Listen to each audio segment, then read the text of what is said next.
Hey. Well, welcome to our monthly developer meetup. And today we have a bunch of people here. My name is Evgeny, and I will be host today. And today we will get a talk from Osama about Pgpool, what, why, and where. Uh, you know, uh, I, as the brother already mentioned to me today, it's very varied that I'm wearing my SQL t-shirt on PostgreSQL meetup, but it will be funny because I want to learn more about PostgreSQL, and I hope that this talk from Osama will help me to learn more. So, Osama, welcome, and I think we can start. Okay, hello guys. So sorry, I can't see you guys and I can't see the. I'm new to this platform. I'll try to responsive. So do stop me if. Can you hear me? If you Osama, yeah, we don't hear you well. Yeah, it's breaking up. Usama, your voice is breaking up. Yes. Yeah. Maybe we all switch off our cameras so that bandwidth can be saved. No, it will not help because Then, it looks like because of screen sharing. yeah, so the bandwidth is all good. I don't know. There's an issue with this platform, I guess. So yeah, I can see you guys now. Yeah, and the audio is better as well. Yeah. Yeah, I'll So switch off the you can start camera. now. Yeah, and yeah, my But if camera. we will start slide sharing, the issue will get back. But let's see. Yeah. Okay. So just about me. So I'm Osama and new to Percona family, and yeah. So the background of this talk is like I've been having some questions from Percona guys and also from other like from the community, and there's one very particular question that like why Pgpool-II is used for, or what Pgpool is used for. And I see lots of people comparing it with PG Bouncer. So yeah, there is a comparison there, but yeah, but Pgpool is lot more and different from PG Bouncer, and they do not share the same use cases. So I thought like let's have a chit chat on and what, why, and where the Pgpool is useful, and little background about Pgpool and why that this name Pgpool comes up, and then what are the use cases where it is helpful and what are the use cases where it is not helpful. And finally, in the end, I'll try to summarize like what's been happening in the community. We are going to release a new major version next month. So I'll talk a little bit about that, very few features about what you can expect from that, and then I'll talk about some recent enhancements that have gone into the Pgpool. So let's start with this one. And so this is the agenda. This talk consists of three parts. The first one is overview and feature and architecture, and this architecture is very specific for the users. Like if you want to deploy Pgpool, there are certain aspects of the architecture which you need to know, and which I think everybody needs to know. So I'll gonna be touching those aspects as well, and then the second part is why use it. And in this part, I'll be discussing about some of the use cases which suits Pgpool, and then why not to use it. That part covers like what are the scenarios where you should not consider Pgpool, or or maybe the Pgpool is not the best fit. And then I'll just discuss about some particular deployments, like how the Pgpool can be deployed. And finally, the third part consists of the community, like what's happening in the community, and some possible areas of improvement, which if anybody is interested, they can take up and work with the community as well. So let's start with the brief history, and I've just put this slide here to make sure, like we need like to understand why the Pgpool has this name, and then but yet as I'm saying, like it's not a pooler. So though it provides pooling, but it's, for me, it's not a connection pooler. So the Pgpool started back in 2003 as a personal project. Like Tatsuishi, who's the original author of this Pgpool, he's from Japan, and he started this project, and it was meant to be a simple connection pooler back then. And then in 2004, he added native replication and load balancing on top of it. So it was like a company around a single project. But eventually in 2006, they like SRA and Tetsu and the guys from Japan, they created a community and a development group, and that development group eventually adopted Pgpool. So, and they renamed it from Pgpool to Pgpool-II. Like this two in the end, that came when this project was adopted by the development group or a community. So at that point, it was not a pooler anymore. Like it was started as a pooler, but at that time, the main focus was replication and load balancing. So if you think about 2006, back then there was no streaming replication in the Postgres, and then people try to solve this problem or the replication thing by by like by third-party tools. For example, we saw Sloani that was being used for the replication for a very long time, and the Pgpool was one of the tool. And the motivation was like to provide a replication facility because Postgres doesn't have one. So it was a replication solution for the Postgres. And uh, how it used to do this although, yeah, it still has that feature, but yeah, the main core concept behind that was like Pgpool work as a proxy, and whenever a insert or create or whatever comes, it would distribute it to all available Postgres servers, and eventually this data and the DML and this gets replicated. And this, although from look of it looks very simple, but the thing is, for example, how will you replicate the current timestamps and sequences, which like you need to make sure, like if you're replicating using the proxy, the sequence value for the particular row or the timestamp value, like the current timestamp, it remains same. So the Pgpool introduced a parser in it. Like every query what lands on Pgpool, it parses that query and eventually rewrites the timestamp and all these kind of data, which needs to be consistent among the rows and which are dependent on the particular execution at that time. So it has the parser built in, and it was one of the most widely used replication solution back then. And then Sloani came up with a different idea, like using triggers and stuff inside the server for the replication. But Pgpool was doing the replication using the proxy, and because it was already parsing the query, so what they did was they also added load balancing on top of it. I already know what the query is doing, so why not just split it, like do do the read write splitting. And even if the parallel query, which got depreciated a couple of years back and eventually removed from Pgpool, but yeah, it used to have this parallel query as well. Like if you want to run the query, like divide the query and run it on multiple servers, so it could do that.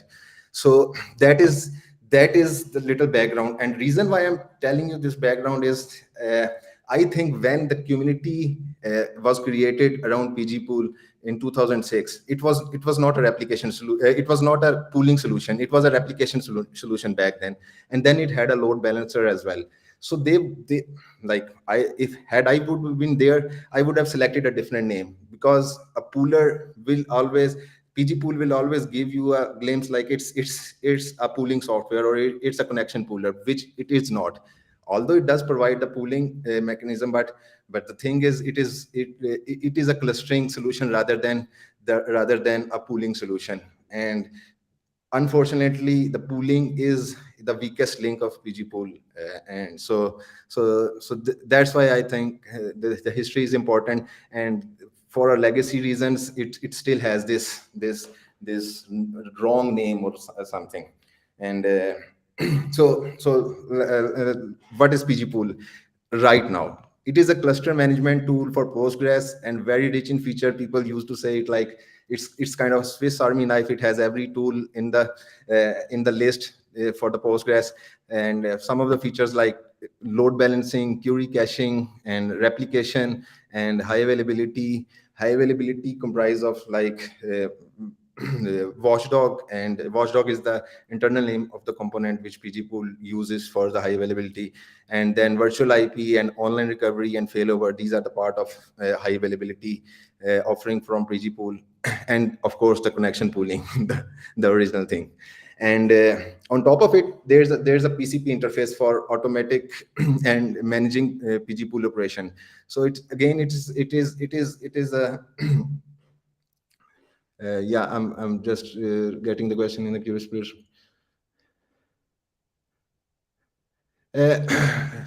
No, to answer your question, Charlie just asked, the query split replication was an interesting feature. Was it removed because of the complexity bugs? No, the split is still there. There was this parallel query. There was an option to do a parallel query. It was complex to you can say configure, but the main reason was like after this streaming replication was built into the core of Postgres, that is the main go-to thing for the replication. And eventually this local replication or the native replication of Pgpool, this was like, this is not used anymore. There are still like 1 in 1,000 people who are using it, and I'll discuss about the reason why they are still using it, but so that is not the core focus area of Pgpool anymore. So that's why it was deprecated and removed, because nobody like wants to solve the bug even if there's any. Gotcha. Thanks, Usama. Gotcha. Yeah. So another good part is PCP interface. Like yeah, it provides a rich set of utilities which you can use to automate the management, and you can use to for alerting and for managing various aspects. And then and then there's another two good parts is it is OSS project and with BSD license. And BSD, as we all know, is the most liberal license out there. So we can just or anybody can just pick it up, and if you want to change it altogether or do it whatever they want, so it's permissible with that. And then it is actively, the community is very like it is not a dead community. It is the Pgpool, all the bugs are looked like the community is very responsive on the bug reports, and they release a major version every year since the inception. Like it's been 17 years, and we had a new version every year. Like there's no dull patches between that. And then between these major versions, every year there are multiple point releases and bug fix releases which community does by time to time. So that's another positive aspect here. And moving on, these are the as I just these are few of the key architecture points which I think are very important for the decision if we want Pgpool or not in our environment. So the first one is it works as a proxy between PG cluster and client application. So this is very important aspect. For example, if you don't want an extra hop, then Pgpool is not for you. Like if you want a direct connection with Postgres for whatever reasons, then Pgpool is not the best suited. So the first thing is it is a proxy server. Like the client connects to Pgpool, and then Pgpool connects to backend or the Postgres servers. So this is one aspect. And the second one is it has its own parser. And why it is important to know it comes with the benefits, and it comes with caveats. Like for example, every query is parsed by Pgpool. That means there is an additional overhead. And when we compare other proxy software, for example, Pgbouncer, it does not inspect any query, so it is a lot faster than this. When it comes to just what you can say is when it comes to the connection pooling thing, or just relaying data from server to server. And then the third point, which is a big power of Pgpool, is it performs automatic read write split on a single client connection. Like HAProxy, we need multiple connections for read and write, which in turn requires your application to be modified, or application needs to be aware of load balancing, or like if which query it want to send to which connection. And then there's a whole paradigm out there. For example, what happens when a replication lags reach to a certain limit, then your application should not be sending the read queries to the other one. So all these logics comes to inside the application layer, which but with Pgpool, that's not an issue.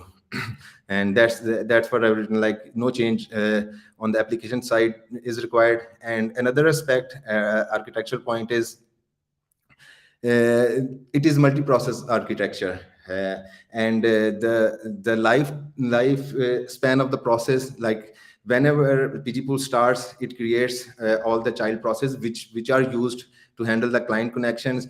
And the difference between this and Postgres architecture is Postgres child process, it dies as soon as the client disconnects, but for Pgpool, the child process remains there, and the same process accepts the next incoming connection. So this is a slight difference, but yeah, this is another important aspect. Like it uses the multi-process architecture. And the last one is it uses two-stage user authentication.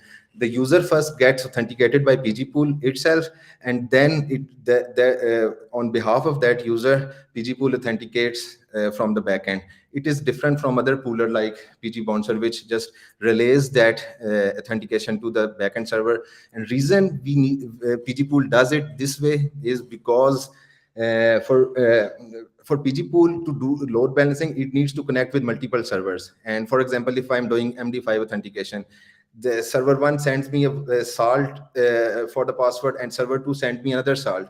Which one should I relay to the client? And so there's no possible way to authenticate from using one like MD5 checksum with multiple servers. So that's why Pgpool first authenticates the user from its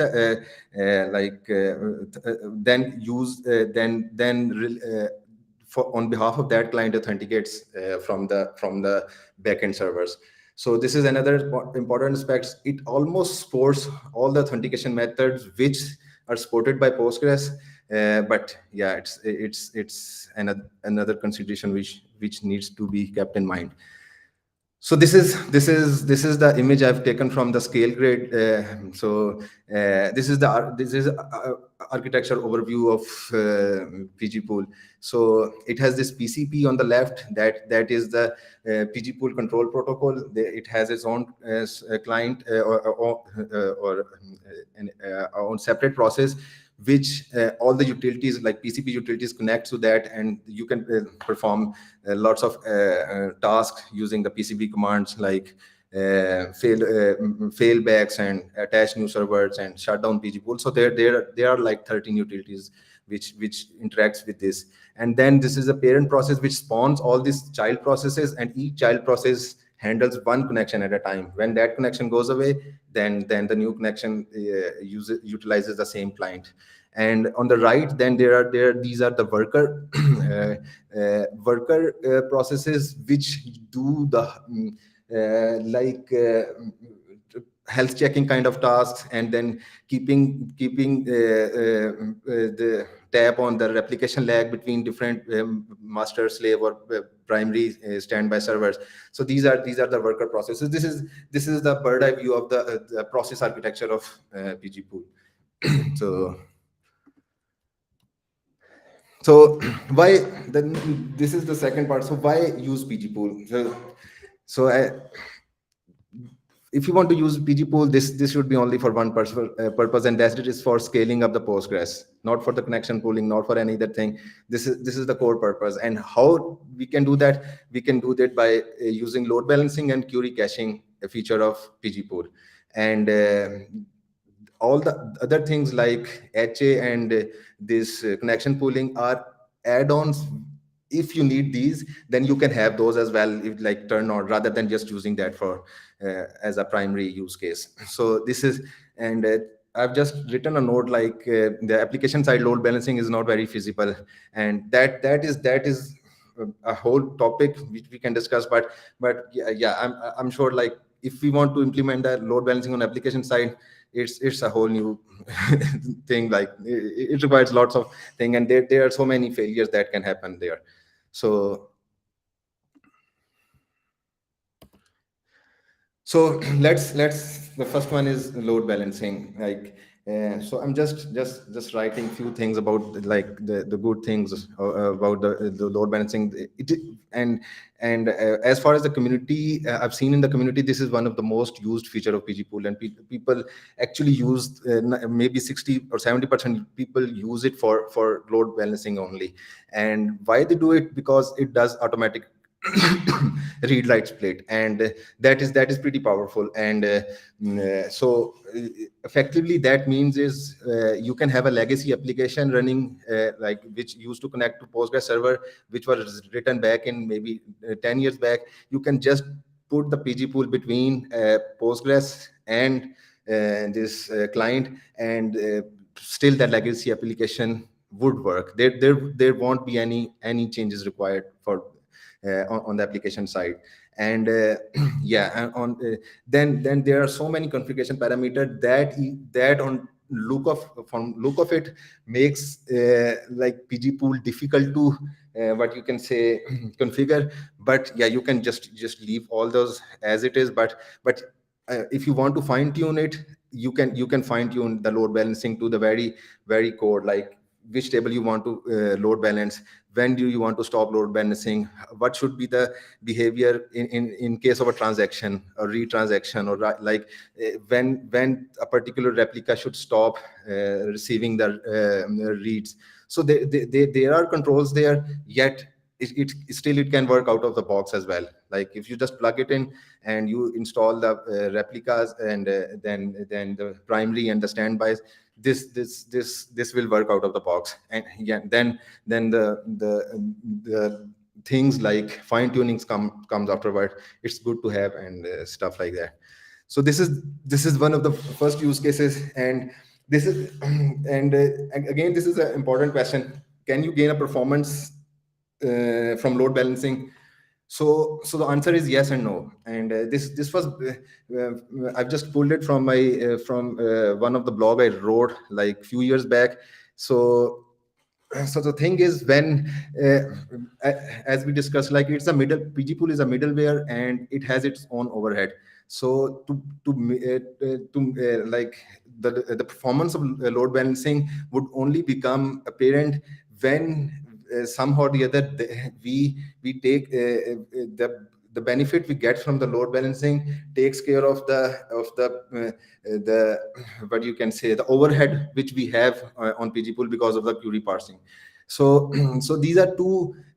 I used a very small VMs, like it had only 2 GB of RAM, and if I remember correctly, it was just as I've just given a single core to the VMs. So what I saw was this: the green one is Pgpool TPS, and the black one is if we connect the client pgbench directly to the Postgres without using any proxy server. So the first one, when the scaling factor was small, the database was almost good enough to fit in the RAM. Then then for the smaller number of clients, the direct connection was performing a lot better than Pgpool.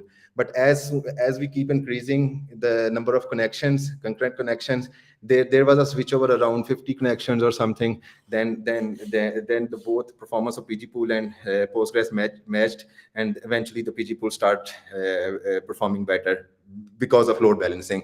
And similarly, with a bigger database, the bottom graph, it shows the one with the 500 scale factor. So the switchover happened a lot earlier than in the previous case.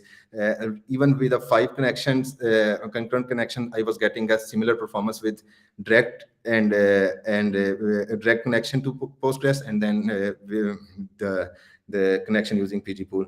So whenever if we want to use load balancing, it's mandatory to keep, like, just to analyze if your Postgres server, is it hitting the ceiling, like is CPU or IO is hitting the ceiling. Only then this load balancing will be beneficial. Otherwise, the Pgpool would be adding just another hop, and it might not perform better than the direct connection. So it totally depends on the workload.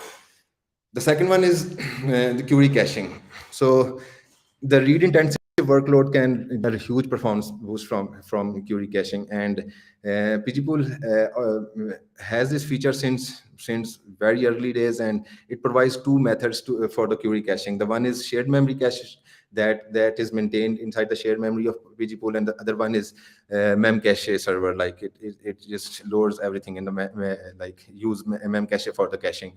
And there is again a very important point here, like Pgpool keeps track of the transaction. So it creates a cache entry for a select statement when the transaction gets committed. That means the rows in the cache would become visible to the concurrent client as soon as the transaction which did the select first commits. So that is important aspect.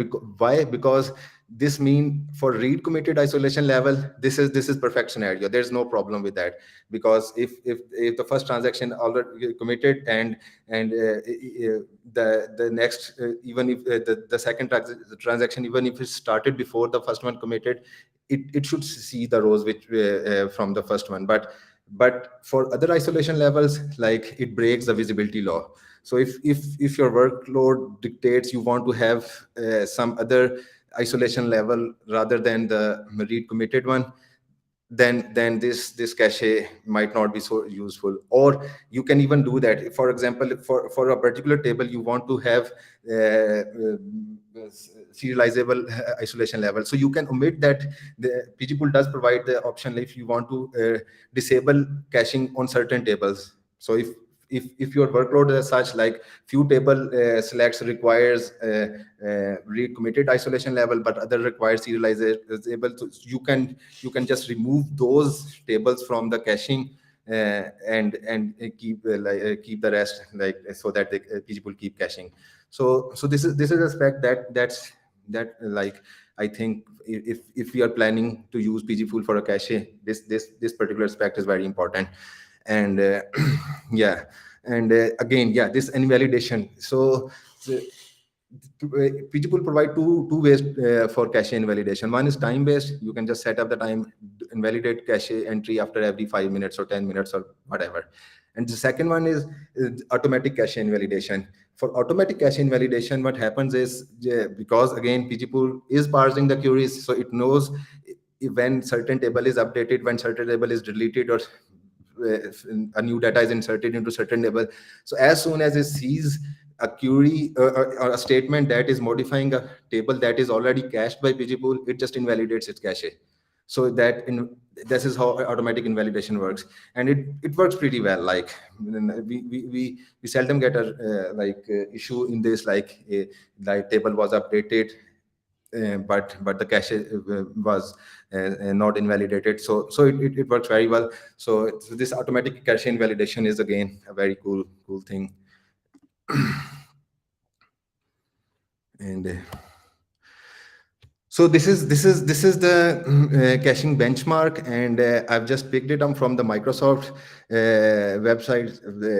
Somebody from Microsoft, they have done a benchmark of Pgpool cache, and with Azure data for Postgres for Azure. So this was like 3 years old blog, and as per them, they were having this they were having this 86% improvement for the selects, like for the subsequent selects, and 20% degradation on the first time select. So it's again the balance. If we see over workload requires a repeated select on certain table, then this gives like 80% 6% performance improvement. And the above response time, see, like when the cache hits, it was 0.34 milliseconds, and when the cache missed, it was like 2.3 something milliseconds. So this chart shows like and it is again helpful to for deciding if this particular table or a workload or system requires caching or not. And again, this is old one, and I'll talk about the improvement in the cache in the last part. Like if you try the same test again with the latest version, which is going to be released maybe next month, we may get 300% performance improvement rather than just 86%. If by upcoming version, that is the one in the alpha right now, RC1, and that is going to be released maybe somewhere around in couple of weeks time. That is 4.4. So the next one, the third thing is the HA, the third use case, what we can say for the Pgpool. And again, for HA, it's pretty solid. For Pgpool has like 4 components for providing the HA. The first one is the watchdog that solves the single point of failure of Pgpool nodes. Because Pgpool is a proxy, what happens if that proxy itself fails? So it has to be highly available. So this watchdog component of Pgpool, this provide the high availability of Pgpool itself. And on top of it, it has this virtual IP controller, so that Pgpool will the client should always have a single point of contact for the service. And then this watchdog also make sure that all the participating nodes or all the participating Pgpool-II nodes, they always have the same view of the cluster. And then they does this leader election and avoids the split brain in case of network partition or scenarios like that. So and then the second thing is backend health checking along with the automatic failover. This is the second component of HA. So there is a health checking mechanism built into the Pgpool, which is very much configurable. We can decide what should be the time between the health check, and we can configure the different values for each single node as well. So whenever the health check reports a failure, again, the Pgpool consults with the watchdog and try to build the consensus on the failure. For example, if there are 3 nodes and node 1 says the Postgres server on host 1 is failed, so rather than just quickly acting on whatever its own health check is saying, it will consult with other nodes over the watchdog channel to build the consensus if other nodes also think this particular Postgres server is down or not, because just to mitigate the local kind of failures. So it does build the consensus, and if the consensus comes out like, yeah, the failure is genuine, then it performs the failover. Again, this is configurable. You can have the consensus feature, or you can just disable it. And so that's again a very useful and powerful feature. And the online recovery, that is again built into the Pgpool. For example, today you have 2 standby nodes and 1 primary, and then tomorrow you want to have another standby node. So you can just add these this new backend information in the Pgpool conf, reload the configuration, and run the automatic recovery. The automatic recovery will automatically take the base backup, just apply everything on that, and when the database is ready, it will automatically hook that up with the cluster and start using it. And until that time, it does perform the online recovery as well, which is again part of this HA offering that Pgpool gives. So this is just a picture which I like. This is example setup which we can have with Pgpool. Like on the left side, there's a client which connects to Pgpool using a virtual IP. In this picture, I'm having two Pgpool nodes. We can have three. We can have uh, odd number is preferred, and then each of these nodes connects to one primary and two standby nodes. There's a memcache server on which can be used for this query caching, and then load balancing, and then we can have this PMM and PG backrest connected as well. So this is the a kind of a blueprint of what we can have with Pgpool for that can serve high availability and load balancing and caching using the single Pgpool or just Pgpool without any other dependencies.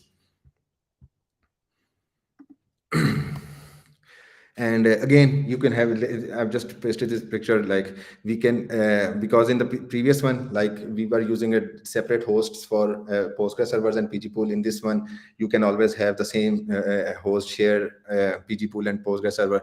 Again, it totally depends, like the size of the database, the number of connections you're expecting, and the number of workloads. And so it's up to you. But yeah, you can have the same Pgpool on same node with Postgres. And this one is like if we want to run Pgpool on Kubernetes. So this is the architecture, and this is from the official Pgpool documentation. Like we can run a Pgpool on one pod, and then it can do read write split, and then it does provide this exporters which can be consumed by Grafana dashboard or maybe in future PMM or other thing. So I can see the questions. I'll answer. I'll try to answer every question at the end. So now let's talk about when is the Pgpool not a best choice. We have discussed where the Pgpool is useful for. So now the other side of the picture, when it is not useful. So for those only focusing on connection pooling, Pgpool is not the best choice. And we just discussed that, like why it's not the best choice. And again, when HA is required, but we don't want a proxy in between, and we just want a HA. So Patroni is a very good, because it does not comes in between the client and the application. So again, if you want anything other than only HA, then it's good to have like use Pgpool's HA. And for small workloads, as again discussed, we might not get a benefit of load balancing or query caching. So it totally depends upon your server size and then the workload size to figure out if the Pgpool is a right choice or if it's not a right choice. So these are just again summarizing all the specs. So if you just need a load balancer, go for PG bouncer. Like that's a preferred choice. And if you just only need HA, just HA, and you have no plans to for load balancing and query caching or other cool features, try Patroni.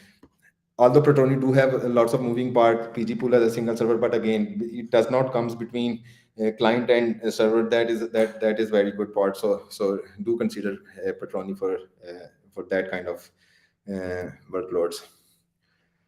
So that's pretty much from the first two parts, like the use cases. And so I'll just briefly go through what's been happening in the community and what's the current focus of the community and where we want to go or where we are coming from. So there are the four focus areas. The performance is the number one, and then reliability and ease of use and HA. And I think these are the pain points of Pgpool in terms of like in the same order as well. So if and there has lot there's lot gone into the latest version. So I've just picked up few of the points from the release notes.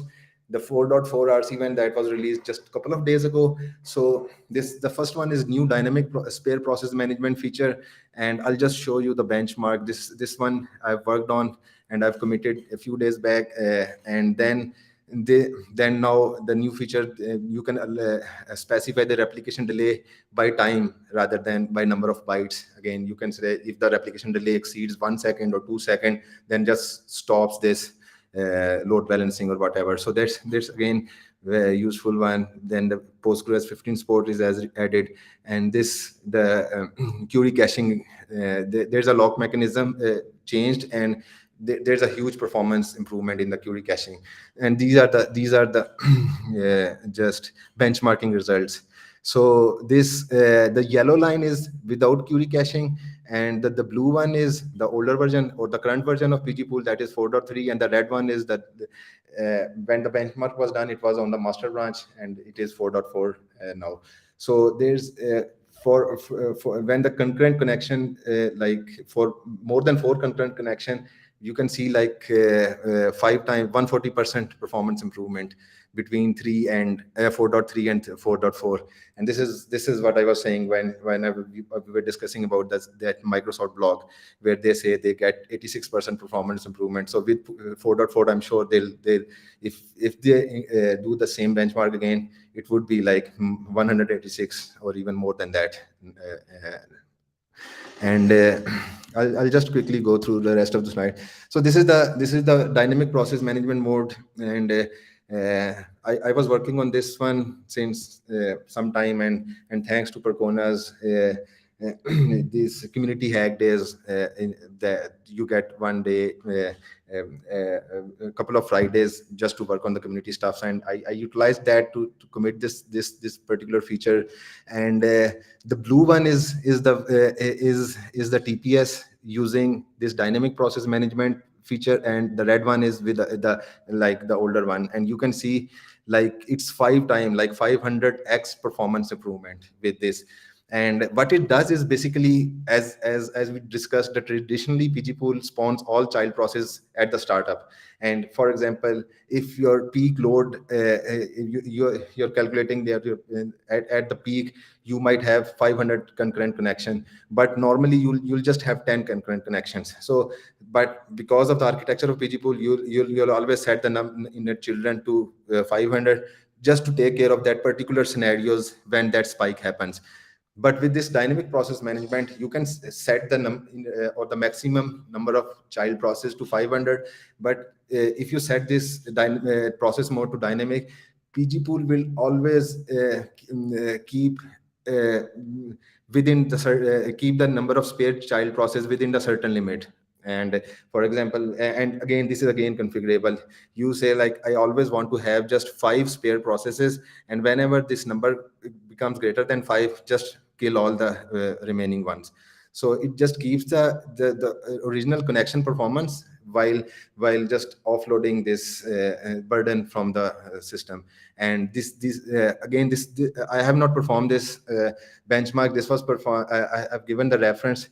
Tetsu Ishii, one of the guy from the community, he performed the benchmark. He blogged about that, and I've just picked that from there. So there's just again very huge performance improvement you can expect from the upcoming release. And yeah, I've just listed few of the recent noteworthy updates which have gone in last couple of years. Like there's a huge number of watchdog improvement. More noteworthy was the consensus-based backend failure detection and the dynamic membership of node in the watchdog cluster. Then ease of use. Again, this is one of the focus area. Like we want to make sure like the configuring and management of Pgpool should be easier. And then there are so many load balancing improvements there. I've just listed them, and I think I'm just going out of time. So this is just an example of one of the example of ease of use. For example, the one in the pink, this used to be watchdog configuration. If you want to have a 3-node cluster, you have to create 3 different configuration files for each node, and then carefully adjust H1, H2, and H3. Now with the latest one, or rather the current one, you just write the same configuration file and just copy paste in every node, and every node will pick it up by itself, like which configuration it needs. So that's a huge usability improvement in that aspect. And last, the like possible improvement avenues. I think the documentation is the weakest link of Pgpool. That's why I just put it on the top. And one of the primary reason for that is that it was originated from Japan, and they used to have this documentation in Japanese, and eventually the documentation was first written in Japanese and then translated into English. So it needs lots of improvement from wording, from examples, like every aspect of it. So and then the connection pooling, I think it's just not a good feature. Like it can be a lot better than what it is right now. So there's a huge uh, there's a huge gap where we can just improve the connection pooling. And then this pgpool administration tool, pgpool admin, there's a GUI tool that is kind of neglected since couple of years, and it needs improvement. And finally, there's the new snapshot isolation mode, which was added in two releases back, and that works on top of native replication. But the good part is it provides you the atomic visibility. And I think this is the only solution which provides atomic visibility on top of multi-primary systems, or multi-primary Postgres, like Postgres XL or Postgres XC projects. They do that, but they just changed the core of Postgres, and they couldn't keep up with the current versions. But pgpool can provide this this atomic visibility using just using the proxy server. So it's still early days for that, but I think that can be used and can be worked on to make it a full-fledged read write scalable solution for the Postgres in the future. So these are few of the areas, and takes me to the end of the talk. So now the questions, I guess. Thank you, Sama, for your talk. Yeah, we have a few questions, and I think that the questions that were asked by Charlie and Ibram, then they just can ask you there, and Yeah. you can discuss. But also, we have a few questions from other people, so I think that maybe let's start from these questions, and then you can talk with Ibram and Charlie. Yeah, sure. And the first question would be, should I go with version 3.4.8 for Postgres 9.2.24? Oh, very ancient Postgres. As the client can upgrade Postgres. Uh, uh, So if I this is his question, yeah? yeah, if I understand the question correctly, so it's linking the pgpool version with the Postgres version. So the thing is, you can run any version of pgpool, any version of Postgres.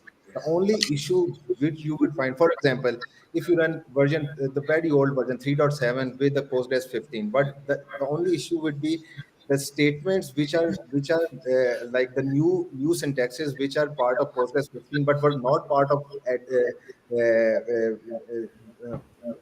the Postgres version. And these syntaxes would not be recognized by pgpool, and consequently, although if pgpool doesn't recognize any query, it will not load balance it. That means it will always send that query or route that query to the primary server, rather than, for example, this merge statement. If pgpool doesn't recognize it will consider it as a writing query, and it will just route it to the primary. So this is the only issue you'll find if you're using the older version with a newer version of Postgres. Other than that, everything works without any issue. Thank you, Sama, for your answer. And our next question would be, what are the things that I need to take into consideration if I want to use Patroni for high availability and Pgpool for load balancing combined for a Postgres cluster? Okay, so if you want to do that, so the first thing you need to do is you need to disable the Postgres, the pgpool's automatic failover. And if you have multiple servers, like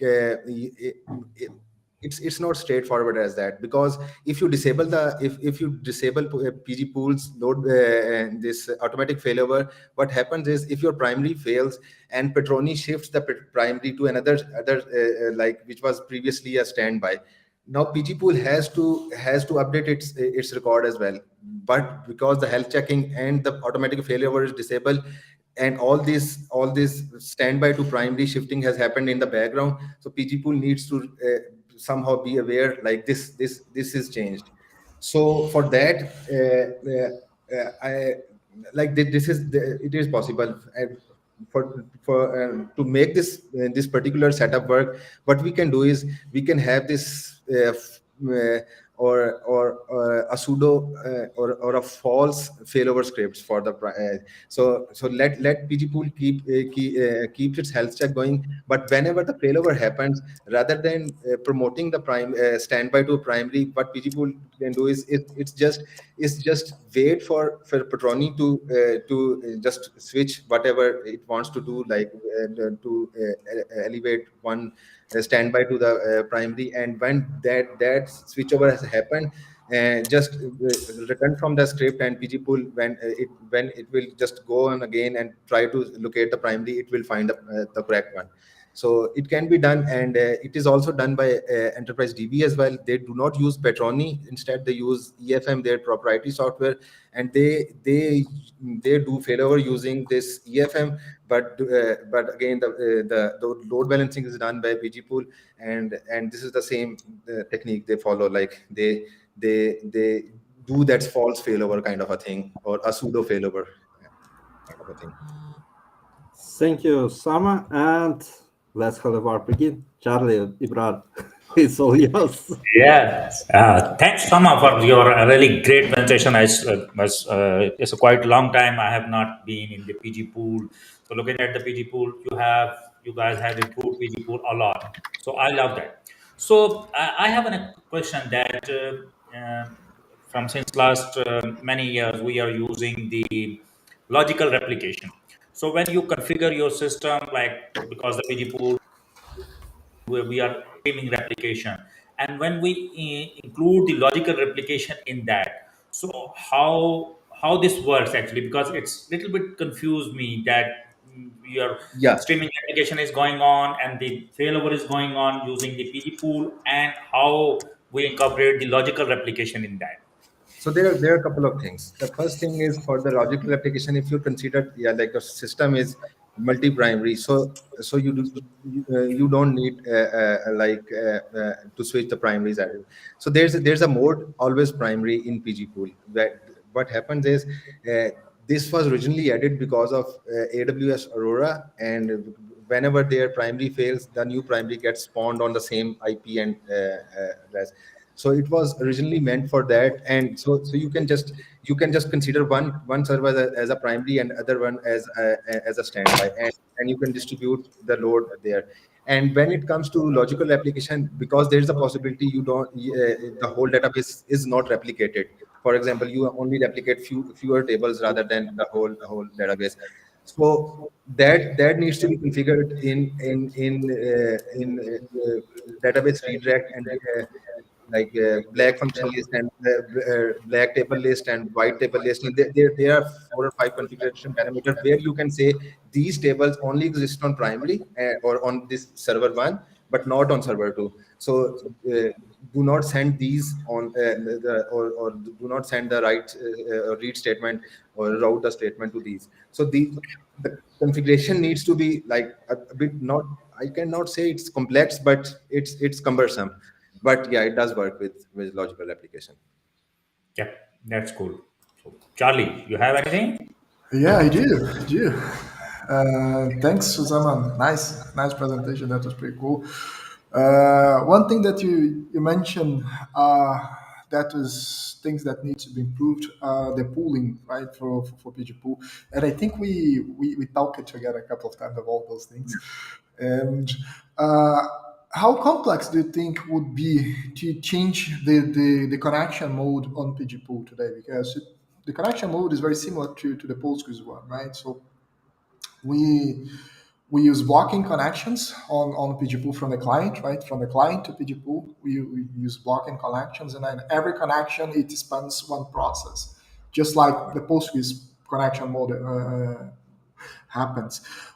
How complex would be to, instead of using this architecture, to use asynchronous I/O, like using epool or even the sort of newish I/O you ring that we have on Linux, that can improve a lot on resource usage and also performance, right? Do you think that would be too complex? That would not be too complex. Rather, like few years back, I did send this proposal for that in the community as well. And for that, right now each child process keeps its own connection pool or the backend connections.